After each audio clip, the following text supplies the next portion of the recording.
going on, guys? Alex here with 814 EDC, and today I have a quick unboxing to do for you guys. Boxing knife is the Vostede Talorius. I've been fidgeting with this and the Kubi Interflow. So if you guys saw my last video, I did unboxings of those. And those have been my Sunday fidget toys today so far. But I grabbed this for the unboxing. This package is coming in from Bluminati Ninja. It is a package part of the Lefty passaround group, and I think it's a Kershaw and a Real Steel, I want to say. If I'm being honest, sometimes I sign up for packages and then I kind of forget. I don't forget about them, but like I kind of forget what exactly the knives are when they come in. So sometimes it's a little bit of a surprise for me.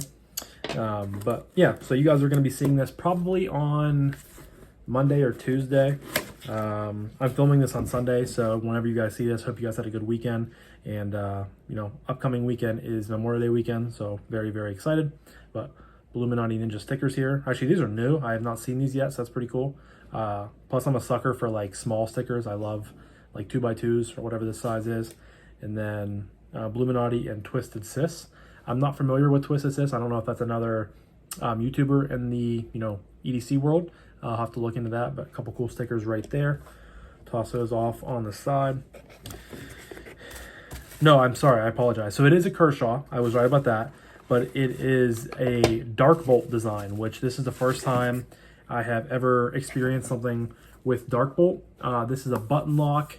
It's the Arcus. I forgot what the model was. Arcus with a sheepswept blade and CPM 20 CV.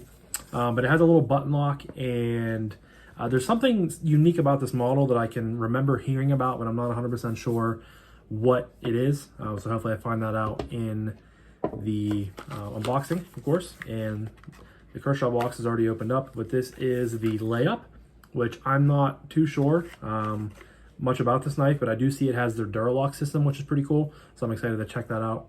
I'll leave a link to Bluminati Ninja's YouTube down below. If you guys are interested, please go check him out.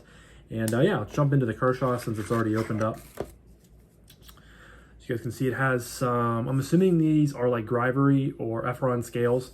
Kind of has like a sandpapery finish to it. You guys can see it has some holes tapped for a loop over style deep carry reversible pocket clip. You have a flipper tab up here, of course, with the Duralock system. Peeking through right there, you guys can see it is D2. And like I said, I'm not super familiar with this model. I don't know if Kevin, it's a little, been moving around a lot today. I've been sweeping, doing laundry, cleaning up around the house, so I apologize. My cheeks are all red, but I had 20 minutes, so I sat down and wanted to bang this video out for you guys. But yeah, so let's give it a flick open. And I can tell right away that this is, yes, this is an assisted model. So flick it, comes firing out. I like that blade shape. It's just kind of a simple drop point, but yeah, D2. There is the Kershaw logo. Nice stone wash. Comes down to a thin edge. Pretty thin blade stock, which is really nice. I'm sure there's a nice slicey blade. I can fit all 4 fingers on here very easily. You have a little bit of a choke up choil right here. Very, very comfortable.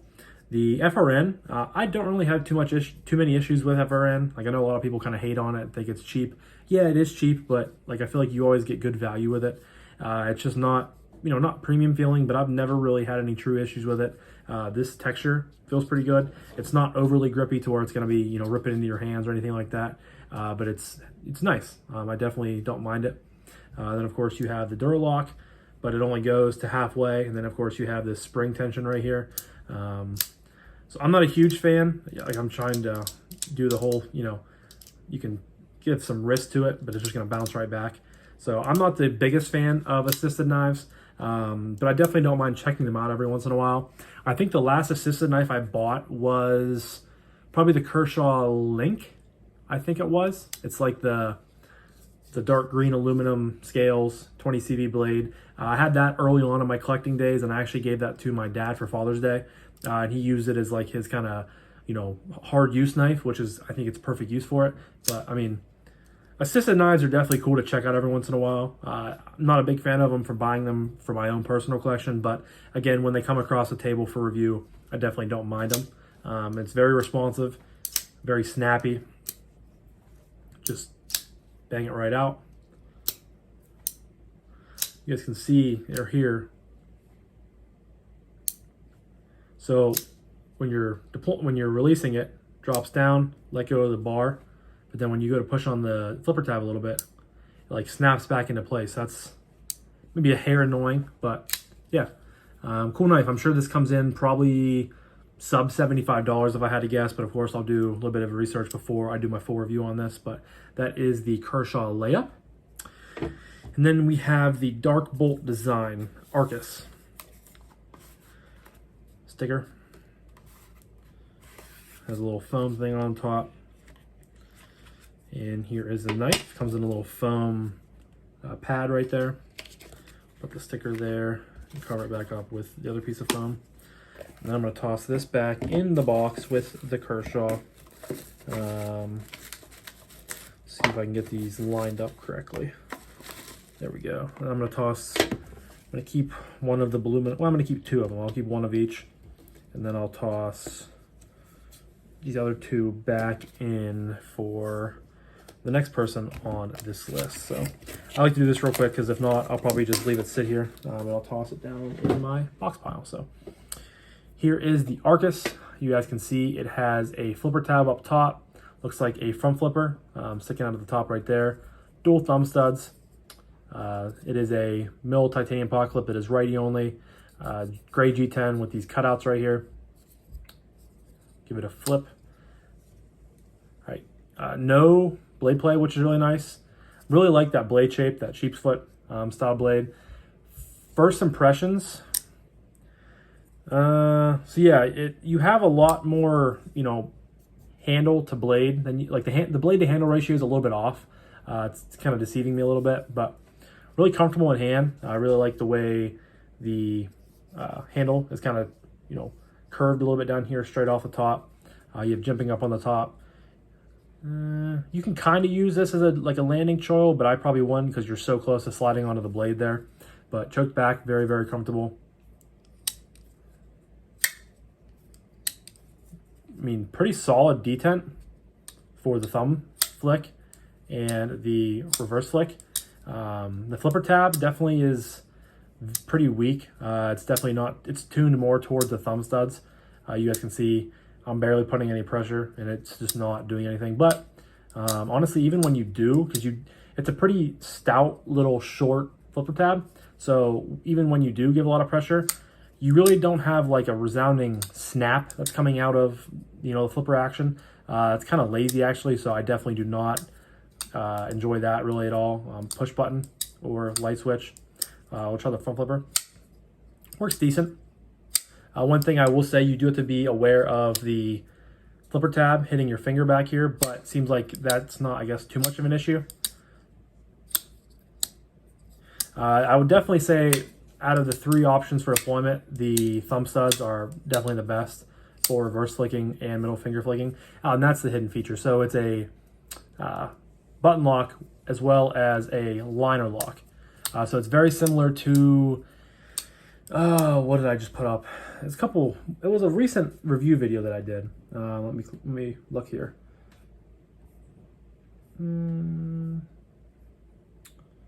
Oh, the Venter by Keto. It had the button lock with the liner lock, so it's following suit with that. I'm not sure what these cost. I've seen the Dark Bolt kind of floating around on Instagram, but I never really gave too much thought about it. But when I saw Kevin toss this in with the layup, I was like, you know what? I'm kind of excited to check it out because intrigued to see what it was. And of course, I like the blade shape. Seems like it has a hollow grind. It's very, very thin behind the edge, but it has a compound grind, of course. So up here is a little bit thicker, and you have a swedge bone up top. But very usable blade shape. I love sheep's foot style blades. And like I said, the thumb stud and reverse flick action is very good. The button lock is probably the smallest and skinniest button lock I've ever seen before, but it works well. And again, there's no blade play. And of course you have the liner lock too, which is cool for fidgeting. If you want to change it up from using your thumb on the side here and pushing a button, you can drop it to your thumb and do the, the typical sort of fidgeting. So I like it right away. Like I said, I would definitely gravitate more towards using the thumb studs versus, I'd probably do thumb studs, then front flipper and then the flipper tab. The flipper tab just not doing it for me. It's very lazy, and the D10 is definitely tuned towards the thumb studs. But overall, cool knife. So I'm excited to get this in pocket and check it out, as well as getting the layup in pocket and checking it out. Two pretty cool knives. And huge shout out to Kevin over at Lefty EDC for allowing us to check this out. Always appreciate you, Kev. And you guys know I wouldn't get to check out a lot of the models I do without Kev. So I always really appreciate him. And yeah, but I'm gonna wrap this up now. So I hope you guys have a fantastic rest of your morning, evening, day, night, whenever you're watching this. And I'll talk to you guys in the next one. Peace.